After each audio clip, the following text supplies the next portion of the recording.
कली जुग शेष संकेत। एही दिन बाहरिबे चंडी चामुंडा।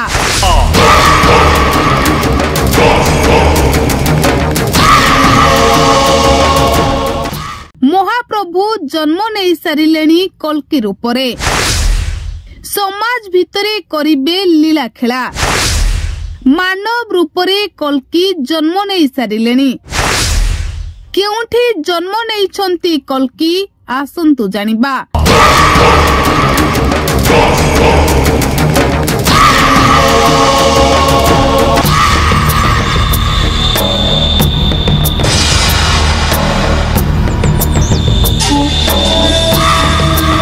मालिका दिला संकेत आउ बेसी समय बाकी नहीं कली जुग शेष हेबाको। कल्की जन्म नहीं सारिलेनी। एथर मालिका भक्त कहउछंती कि कल्की खेल करिबे। केवल कल्की खेल करिबे से कथा नुहे, मानव रूपरे कल्की समाज रे रहिबे, हेले मनीष तांकू जानि परिबेनी। आउ जेतेबेले पापर मात्रा वृद्धि पाइबो, जेतेबेले शेरमाण पुरी जीवो, सेतेबेले कल्की तांको रूप देखाइबे।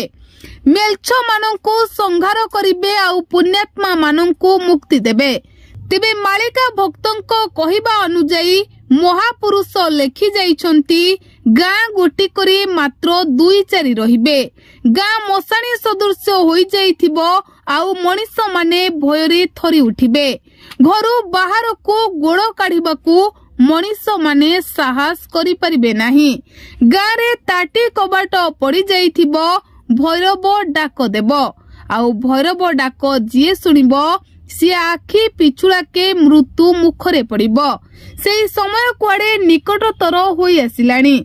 सेई समय कुआडे आउ अधिक डेरी नाही, कारण महापुरुषंको महाभविष्यत बाणी गोटी गोटी करी सत्य प्रमाणित हेलानी। तेबे दर्शक बंधु, यह तो आपण माने पूर्वरु जानि सारिछंती, हेले समस्तंको मनरे गोटिए प्रश्न, केबे शेष हेबो कली जुग? आउ एक प्रश्न मध्य साधारण लोकंक मनरे सृष्टि हुए कि कली जुग शेष रे एहा कोन सतरे घटिबो जहा मालिकारे महापुरुष कहि जाइछन्ते। तेबे नै मालिका को विश्वास करुथिबा मालिका भक्त माने कहंती कि शेष समय पाखे आसिलानी। आउ समय बाकी नाही कली जुग शेष हेबाको। आउ जहा मालिकारे महापुरुष कहि जाइछन्ती ताहा तो निहाती घटिबो, कारण भविष्यत को देखि पारुथिबा महापुरुष 600 वर्ष पूर्वरु मालिकारे लेखि जाइथिले, पर्वत शिखरे फुटिबो कई, अदिनरे कल्पवटरु पत्र झड़ा देव, पुरुष पुत्र प्रसविब। महापुरुष जहा तालपत्र लेखनी साहाय्य लेखि जाइथिले ताहा सत्य होइछि।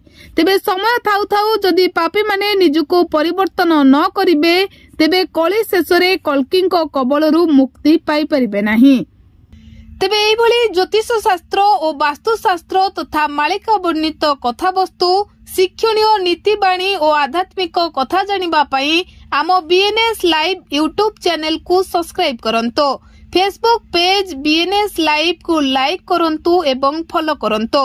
ओ भिडियोटी किपरि लागिला ताहा कमेंट माध्यम रे लेखिकी आमको जणांतो। Bureau report BNS live.